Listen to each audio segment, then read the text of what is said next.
আসসালামু আলাইকুম বন্ধুরা। এখন ভিডিওতে যে গাভীগুলো দেখতে পাচ্ছেন কত সুন্দর লাল কালা গাভী। গাভীগুলো খুবই সুন্দর, খুবই চমৎকার, বড় আকৃতির গাভী। দেখেন কালোটার বডিটা কত সুন্দর, অনেক বড়, যাকে আমরা বলে থাকি বড় বডির গাভী। তো এই গাভীটা লম্বা অনেক বড়। আর এখানে লালটা আছে, সেটাও সুন্দর। এটা একটা নতুন বাচ্চা দিয়েছে। দেখেন সুন্দর আকারের একটি সুন্দর বাছুর সহ একটি বাচ্চা। গরুগুলো গ্রামীণ পরিবেশে পালা হচ্ছে, খুবই সুন্দর একটি পরিবেশ।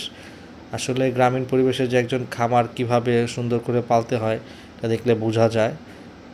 ছোট আকৃতির আকারে এখানে 4টি গরু আছে, 2টি ষাঁড়, 2টি হচ্ছে গাভী আর একটি হচ্ছে বকনা বাছুর।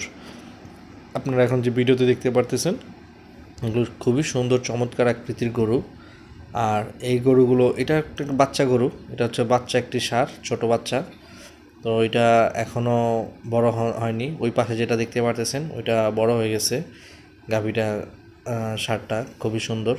আর এখন আপনি দেখতে পারবেন, দেখেন যে খ্যারের যে পালা, এখানে গ্রামীণ পরিবেশে এই খ্যারগুলো গরুকে দেওয়া হয়, গরুগুলো এই খ্যারগুলো খায়। দেখেন কত সুন্দর।